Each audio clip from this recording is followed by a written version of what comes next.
Salam uşaqlar, gövdənin daxili quruluşu ilə tanış olaq.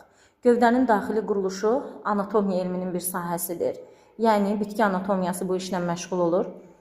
Uşaqlar, gövdə xaricdən qabıqla örtülüdür. Qabığın iki qatı var, xarici qabıq qatı və daxili floema qatı.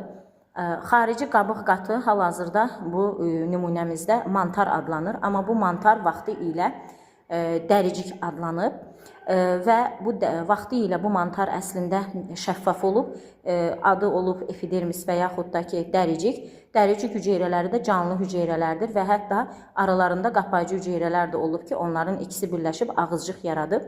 Bu məlumatı niyə deyirəm? Yəni bilin ki, əgər bir zoğ bizim gözümüzə cavan, yaşıl rəngdə görünürsə, cavan zoğdursa, onun xarici qabıq qatı dəricikdir və dəricikdə qazlar mübadiləsi ağızcıqlar vasitəsilə gedir. Zaman keçdikcə isə dəricik hüceyrələri mantarlaşır və qəhvəyiləşir, bozlaşır və ölü hüceyrələrə çevrilir və əgər mantarlaşma gedibsə, mantarın üstündə qazlar mübadiləsi uşaqlar mərciməklər vasitəsilə gedəcək. İstər bu dəricik olsun, əgər cavan zoğ olanda dəricik olub, istər hal-hazırdakı kimi mantar olsun, hər ikisi də örtük toxuması qrupuna aiddir. Dəricik hüceyrələri canlı hüceyrələrdir, mantar hüceyrələri isə cansız hüceyrələrdir. Uşaqlar, baxın, Robert Hooke əslində hüceyrəni kəşf edəndə ağacın, baxın, bu mantar kəsiyinin hüceyrələrinə baxıb və ilk dəfə hüceyrə sitoz terminini elmə gətirib. Qabığın xarici qatı mantar adlandı və daxili qatı isə floema qatı adlanır. Floema qatı isə canlı hüceyrələrdən ibarətdir. Floema qatında, düzdür, burada cansız hüceyrələr də var, çünki floema lifləri var.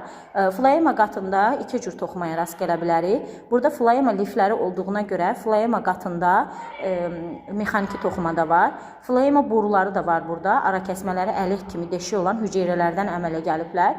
Bu hüceyrələr isə canlı hüceyrələrdir. Deməli, floema qatında olan hüceyrələr həm canlı, həm də cansız ola bilər. Floema qatındakı borularla fotosintez nəticəsində yaranan məhsullar, yəni üzvü maddələr hərəkət edir. Deməli, floema qatında da iki cür toxuma var, mexaniki toxuma və ötürücü toxuma. Burada olan liflər mexaniki toxumadır, əliyə bənzər borular isə ötürücü toxumadır. Floema qatının altında isə kambi qatı yerləşir. Kambi qatı ağacın gövdəsinin neçə yaşı olursa olsun, sayı hər zaman birdir. Kambi qatının hüceyrələri daim bölünən vəziyyətdə olur, yəni törədici toxumadır, meristem toxumasıdır. Daim meristem, yəni bölünən vəziyyətdə olur. Kambi qatı yazda hüceyrələri bölünməyə başlayır, payıza qədər bu proses davam edir və həm qabığı qalınlaşdırır, həm də oduncağı qalınlaşdırır. Yəni kambi qatı qabıqla oduncaq arasında yerləşir.